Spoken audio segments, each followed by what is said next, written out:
Mrs. Munson, Here. Mr. Shaneberg, Mrs. Tonelli, Here. Mrs. Conquest. Here, we have a quorum. We are currently doing our e-learning public hearing. We'll move on to 2.01, the presentation on e-learning.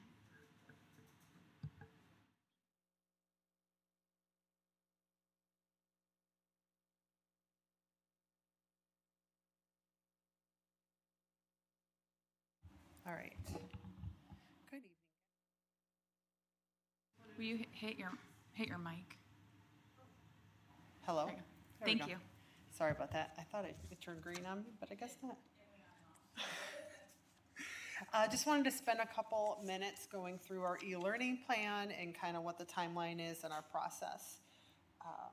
And for those of people at home viewing too can kind of see what we do and why we do it. So first want to revisit the law requirements with Public Act 101-0012, the different kind of tenets that the law requires. So if we do have e-learning days, they need to be for emergency days only.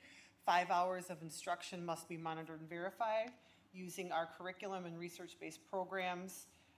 We need to have appropriate notification, communication to families. We have to train our staff and students and kind of talk through protocols with our parents as well. We need to ensure that we review the collective bargaining agreement and ensure electronic access and also providing non-electronic access is needed.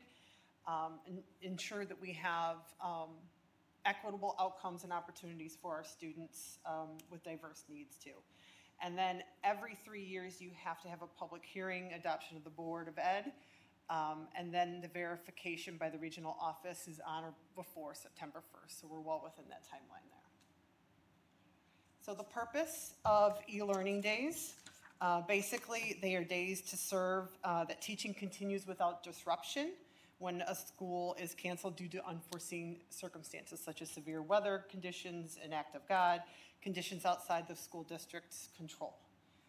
They help maintain continuity of instruction, keep moving the curriculum and learning forward, and we engage students in meaningful learning and activities on those days. So some general information about it. So each of these bullets kind of goes through what our e-learning day looks like. The first bullet there is how parents will be notified. So we do have a new district notification system with Parent Squared. We also use our website, phone calls through our student system, Facebook page, and then TV, radio stations as well. And then the second bullet talks about our time to complete the e-learning activities. So when we have them, the students have that day and then 2 additional days to complete the learning activities or assignments for that day. And then they are due the start of the 3rd school day following an e-learning day. And then in need of consecutive days, it kind of goes through if we're out a number of days in a row, how we'll use emergency days, not just e-learning days. Studies kind of show after a couple days, you can't have a lot of new learning when you're doing some of those things, so that's why if there's consecutive days, they look to do that. And then some more general information here. The first bullet point here talks about our attendance. So currently our attendance is tied to the completion of assignments or activities, which I would be a proponent of looking at this next school year because there are quite a few schools that keep attendance and completion of assignments separate, but we currently have them kind of combined. The second bullet you'll see is that we currently complete our e-learning completely asynchronous. Again, that's something that I want to collect some data on this next year to see if that still is the best method and meets the needs of our students, staff, and families. The third bullet talks about our office hours for teachers from 9 a.m. to 2 p.m. And basically within the 30 to 45 minute window, parents or students can expect to hear back from their teacher. And then the fourth bullet there talks about meeting the needs of all of our diverse learners, special education students, ML students, or other students that have accommodations and needs there. And then just a quick review of our procedures for teachers. Activities will be planned and provided to the equivalent of 5 school hours. So that is including the learning and the activities, maybe some reading or whatever, and then the time it would take for them to complete that activity. So we have different breaks in our age groups, K2, 3, 5, 6, 8, that have specific time frames for their PE class, fine arts class, and then core instruction classes too.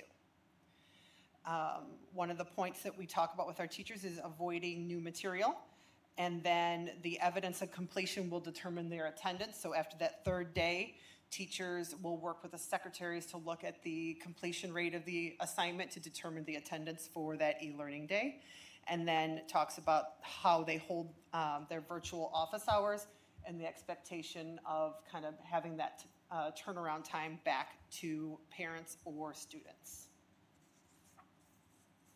And then the procedures for the students or parents, things should be posted by 9 a.m. Unless we originally thought we were going to do a late start and then we swap and then it's 10 a.m. Activities and assignments, again, that 5 hours of total time. E-learning will be asynchronous, and then the virtual hours on how they could get a hold of the teachers if they needed some help with the assignment or had questions. Additionally, attendance, again, it's counted as based on the assignment or activity completion. So that's kind of spelled out for parents and students how that comes to fruition as well. And then what I'd like to do is I'd like to spend this year getting some timely and appropriate feedback from all of our stakeholders. So if we were to implement an e-learning day, I would send out a survey directly following that to get some immediate feedback about what we liked, what we didn't, what we could do better, and then also an end of the year survey. I think it would be key to get all of that stakeholder information together, and with us using a new survey platform too, that might offer us some help so that we can take that data and look at it collectively and review and update an e-learning plan for the 26-27 school year. And then just a brief overview of kind of where the hearing takes place in the timeline. So we needed to publish in the newspaper. We did that July 9th. We did electronic notice to parents and guardians July 3rd. And then our collective bargaining entities and school district employees, that went out on the 2nd to the collective bargaining reps, and then the 3rd to all staff. And then our hearing is today. And then once we're completed with that, we will update our verification form for the ROE to be able to review our plan. Questions? Okay. I don't think so. Thank you so much. And just double checking, we don't have any comments for the hearing. Okay, with that, then there will be, you guys will notice in the regular Board of Education meeting in consent agenda is the notice to then send this to the ROE. So no action right now.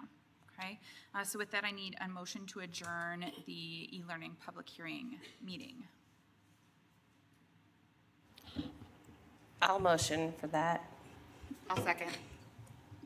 All in favor say aye. Aye. Aye, opposed nay. Motion carries. That was great. Okay, now we